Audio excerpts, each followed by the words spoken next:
बहुत ही important bill जो है तो पेश किया है। अक्सर लोगों का ये होता था कि यार फलाना बंदा जो है तो नॉन फाइलर है, वो मजे कर रहा है, उसको कोई टेंशन ही नहीं है। अब वो गाड़ियां भी ले रहा है, ट्रांजेक्शन कर रहा है, थोड़ा बहुत उसको एक्स्ट्रा टैक्स पड़ रहा है, लेकिन एफपीआर की तरफ से उसको तंग नहीं किया जा रहा है, रेस नहीं किया जा रहा है, वो बेगम होकर अपने मामला चला रहा है। एफबीआर जो है तो कानून में एक तब्दीली लेके आ रहा है।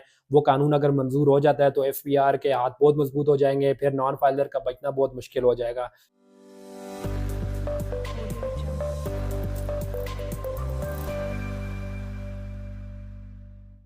अस्सलाम वालेकुम व्यूअर्स, मैं हूं शुएब शब्बीर और आप देख रहे हैं बिजनेस काउंसिल। बहुत ही इंपॉर्टेंट डेवलपमेंट है।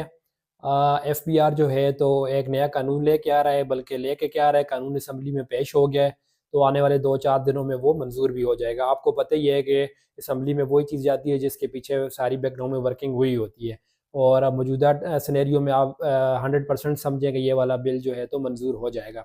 इसमें सेल टैक्स में भी चेंजेस की जा रही हैं, इनकम टैक्स में भी चेंजेस की जा रही हैं, और कस्टम एक्ट में भी चेंजेस की जा रही हैं। तो वन बाय वन हम जो है तो इसको डिस्कस करेंगे। बहुत ही इंपॉर्टेंट बिल जो है तो पेश किया है। अक्सर लोगों का ये होता था कि यार फलाना बंदा जो है तो नॉन फाइलर है, वो मजे कर रहा है, उसको कोई टेंशन ही नहीं है। अब वो गाड़ियां भी ले रहा है, ट्रांजेक्शन कर रहा है, थोड़ा बहुत उसको एक्स्ट्रा टैक्स पड़ रहा है, लेकिन एफपीआर की तरफ से उसको तंग नहीं किया जा रहा है, रेस नहीं किया जा रहा है, वो बेगम होकर अपने मामला चला रहा है। हम फाइलर बनेंगे तो हमारे लिए परेशानी, अभी कभी ये नोटिस आ जाता है, कभी ये नोटिस आ जाता है, तो हम बहुत ही ज़्यादा परेशान हैं। तो जो नॉन फाइलर लोग थे, जो बेनिफिट वो ले रहे थे, यानी कि वो रडार में नहीं थे, तो अब उनके लिए बहुत मसाइल पैदा होने वाले हैं। पिछली वीडियोज़ में भी हमने बताया था कि एफपीआर जो है तो एक टास्क फोर्स उन्होंने बनाई है, मुख्तलिफ इदारों के साथ मिलकर वो इन्फॉर्मेशन वगैरह गैदर कर रहे हैं।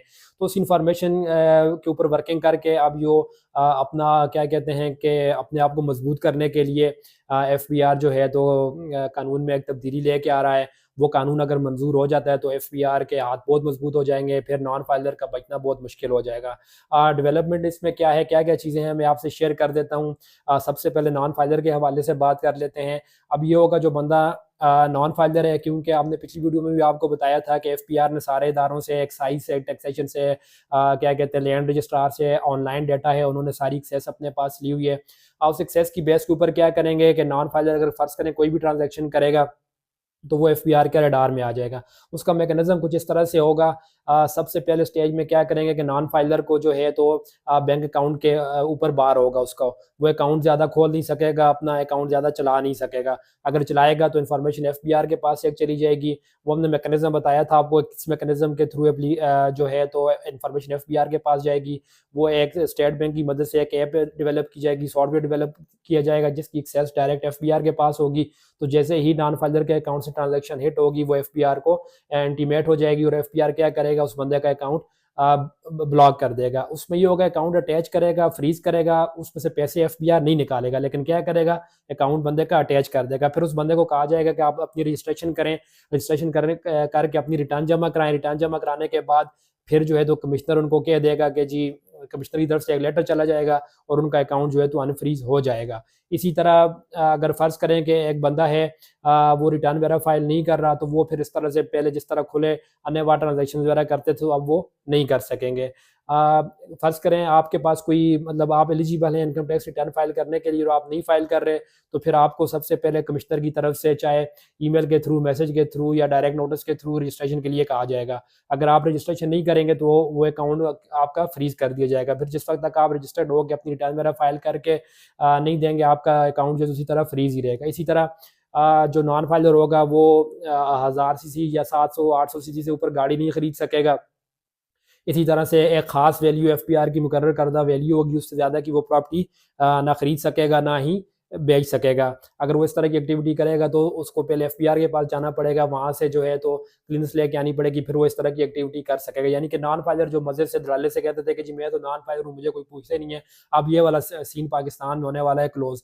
तो इसलिए जितने भी लोग नॉन फाइलर हैं और ट्रांजेक्शन कर रहे हैं, वो अब होशियार हो जाएं, अब तैयार हो जाएं, ताकि इस परेशानी से वो बच सकें। फिर मजीद जो डेवलपमेंट ये भी है इसमें कि सिर्फ जो है तो नॉन फाइलर मतलब छोटी गाड़ी, रक्षा, ट्रैक्टर वगैरह ये खरीद सकेगा, बड़ी गाड़ी वगैरह नहीं खरीद सकेगा। बड़ी प्रॉपर्टी वगैरह जो है तो एक खास एफपीआर की मुकर्रर करदा हद के बाद भी मतलब प्रॉपर्टी वगैरह जो है तो वो नहीं खरीद सकेगा। ये इनकम टैक्स के हवाले से ये वाली डेवलपमेंट है। फिर इसी तरह सेल टैक्स में कोई थोड़ी बहुत मतलब चेंजेस की गई हैं।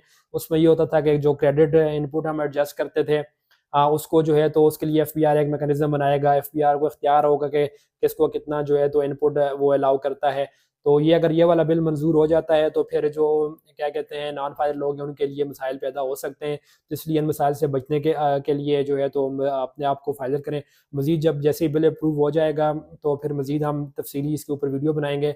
उम्मीद करते हैं कि आज की वीडियो आपके लिए जो है तो हेल्पफुल होगी। हमारे चैनल को लाइक करें, सब्सक्राइब करें और शेयर करें। Thank you.